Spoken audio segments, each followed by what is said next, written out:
Samantala, sinimulan ng ipamahagi ng Department of Education o DepEd ang nasa 1,2 milyong halaga ng laptops sa iba't ibang paaralan sa bansa. Ito ay kasunod ng nadiskubre kamakailan lang ng mga laptop at libro sa bodega na 4 na taon nang nakatenga at hindi na ipamahagi.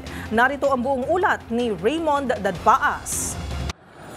Nasimulan ng ipamahagi ng Department of Education o DepEd ang 1,2 milyon na mga laptops na 4 na taon nang nakaimbak lang sa mga bodega simula pa noong taong 2020. Sa budget deliberation ng Senado para sa 977 billion peso budget ng DepEd para sa 2025, inihayag ni Secretary Juan Edgardo Saniangara na mahigit 50% na ng mga laptops ang naipamahagi. Ito ay sa tulong ng Armed Forces of the Philippines sa pagitan ng kanilang mga trucks at eroplano. Maliban pa sa tulong din ng iba pang ahensya ng gobyerno at ng pribadong individual. Hiwalay pang alok na tulong ng mga local government units o LGUs simula nang lumabas ang report hinggil dito.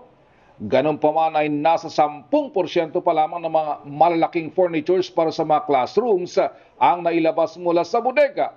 Sabi ni Angara, kailangan nilang madali ng pamimigay sa mga laptops dahil maiksi lang ang buhay ng mga ganitong uri ng mga kagamitan.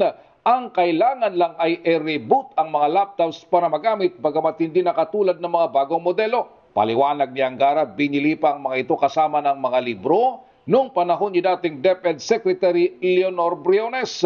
Nagka-problema sila sa pamamahagi nito dahil pinaghiwalay nilang kontrata para sa supplier at logistics. Kaya't nang nag-away ang supplier at logistics company ay natengga ng mga kagamitan sa mga bodega. Ang problema ay hindi na ito naipamahagi ng umupo bilang kalihim ng DepEd, si Vice President Sara Duterte. Sabi ni Angara, hindi na mauulit ang ganitong problema dahil sa ngayon ay kung sino ang mananalong bidder sa mga school supplies at iba pa nilang kagamitan ay siya na ring magde-deliver nito. Para sa MBC TV Network News, ito si Raymond Dadpaas, una sa Pilipinas, una sa Pilipino.